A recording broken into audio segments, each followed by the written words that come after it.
We have several more minutes. I want to discuss the security guarantees before we got a chance to enter NATO or any other allies. The heads of state and government of NATO countries will discuss in particular ways to strengthen the alliance's cooperation with Ukraine.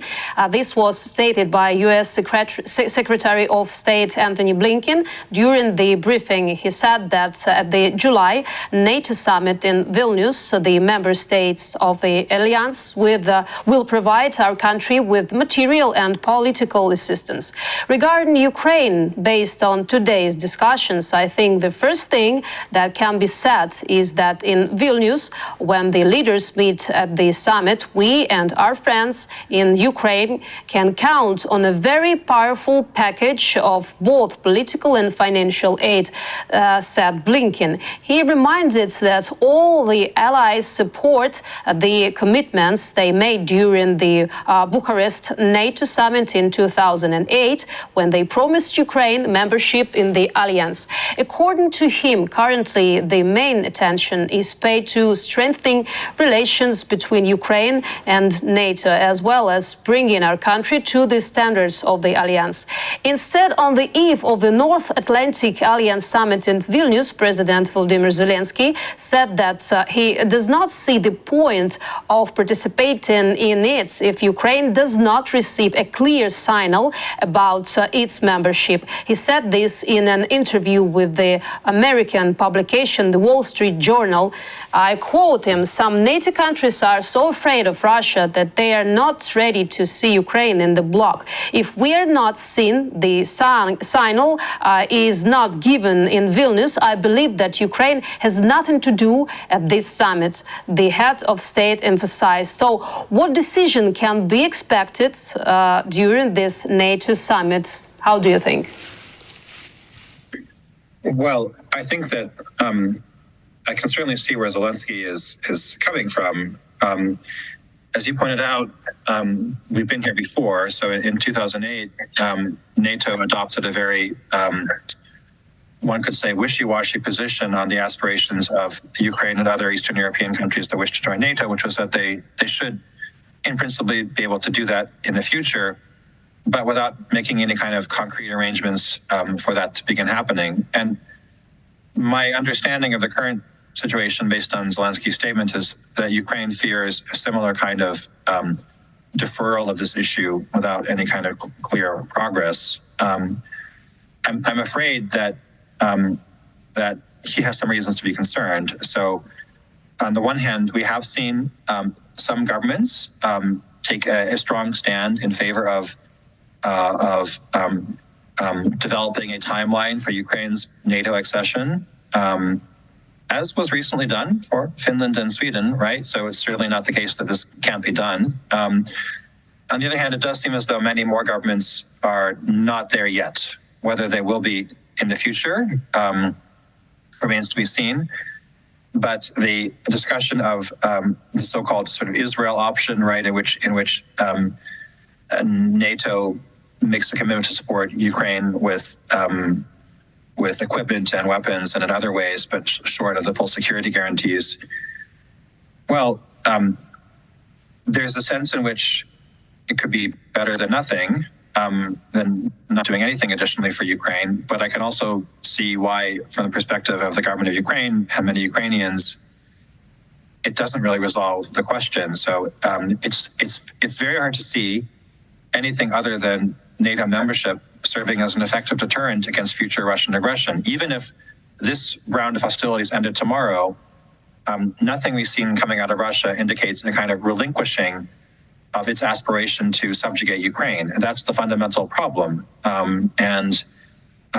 Given not only the Bucharest summit and its failure to produce any kind of actual membership plan for Ukraine, and also, as you said, the fact that the Budapest memorandum under which Ukraine gave up its nuclear arsenal in exchange for security assurances failed to deter Russia, you can certainly see why a number of people, not only in the Ukrainian government, but also outside observers, have come to the conclusion that it's hard to see anything other than NATO membership as sort of ending the violent phase of this conflict. Not that Russia would become a benign actor, but at least signaling to Russia that it has to give up on its aspirations to conquer Ukraine by force.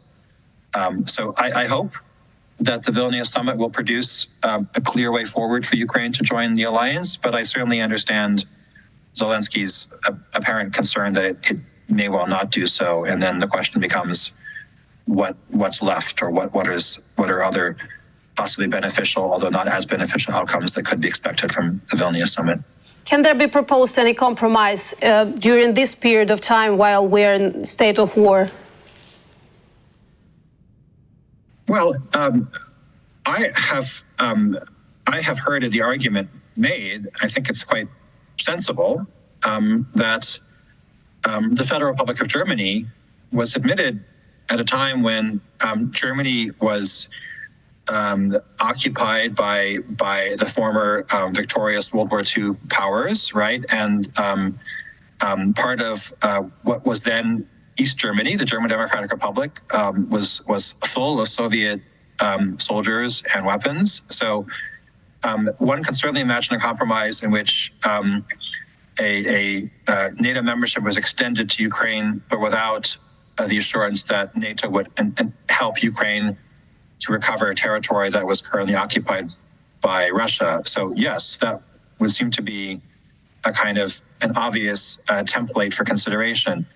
I mean, I think the experience of West Germany just shows how disingenuous the argument about the invasion of Ukraine being an obstacle to NATO membership really is, right? I mean, it's true that there was no actual hot war in Germany in 1955, or the exact year that West Germany was admitted, but nonetheless, the fact remains that one can certainly envision a scenario in which the front line is stabilized and Russia is not engaged in full-scale hostilities directed at occupying more territory. And it does seem as though it would be very perverse to say to Ukraine in that situation, I'm sorry, Ukraine cannot join NATO until this conflict is fully resolved, because that is essentially encouraging Russia to maintain a kind of low level or ongoing level of aggression in order to prevent Ukraine from being integrated into NATO, which is, as I've suggested, probably the only way that the conflict can really be prevented from spilling over into full-scale war in the future. And at the end, I would like to ask you, maybe it's a difficult question, because it's difficult even for us, for Ukrainians, observing all the situation that's going on right now in Ukraine, all the atrocities, all the bombing, these civilian targets 24/7, each day. Every city of Ukraine is suffering from this. Lots of dead people, lots of people who lost their families, their homes. They had to become refugees in different countries of the world. And it's still going on the second year in a row. So my question is, do you see, except for the nuclear weapon, of using nuclear weapon, are there any, as we say here in Ukraine, red lines that Putin didn't cross yet? And I'm asking it because from the situation that lately happened in Ukraine is the destroying of Kakhovskaya Damba and all the tragic situation and the humanitarian crisis that made by Russian aggressor on our territory again. And it's not only about Ukraine, because it's the ground, it's the water, it's the sea, it's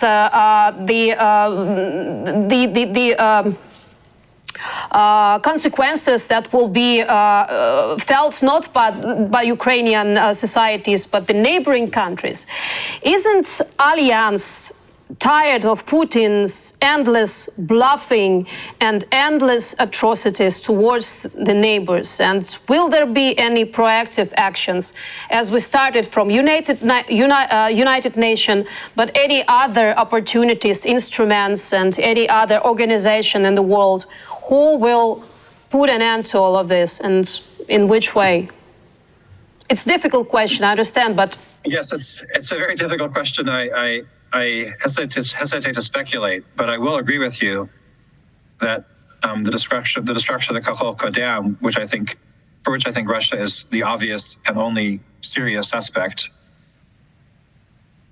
as has been pointed out, that is not only a crime against humanity, but it could be regarded as the use of a weapon of mass destruction. And I mean, on a human level, you and I were just discussing the absolute horror of the situation that is unfolding in that region, and it's very distressing for any person of goodwill to see the devastation that's inflicted on human beings, animals, the natural environment. I mean, my sympathies are with the people of Ukraine. I hope that it leads to a stronger response, because if it doesn't, then it's not clear why Putin shouldn't do that again.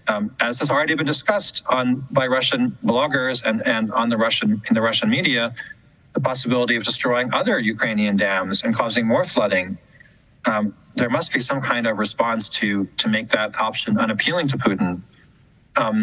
Something I have wondered about recently, it's been debated already, but perhaps it should be more firmly on the table now, is considering the seizure of Russian financial assets that are under the control of Western governments, and which amount to hundreds of billions of dollars. There are debates about whether that is feasible and whether it might have serious negative consequences for those Western governments that engage in that kind of behavior. But at the same time, as I think your question says, we're in some sense in an unprecedented situation. Not only, as we discussed earlier, is a member state of the Security Council engaging in a war of conquest, which is pursuing by means that are aptly described as genocidal, but it also seems to be, if anything, ratcheting up the means of destruction that it's employing. So it's using ever more destructive methods. Before, we had the bombing of Ukrainian cities that was carried out in a very blatant manner by the Russian military, and now we have this thinly veiled ecological crime committed against the people of Ukraine, and as you said, other neighboring countries that will also be affected by it. So I certainly hope that it will lead to a firmer response, and that some options that have not been considered before, including the financial ones that I mentioned, will now be thought about very seriously.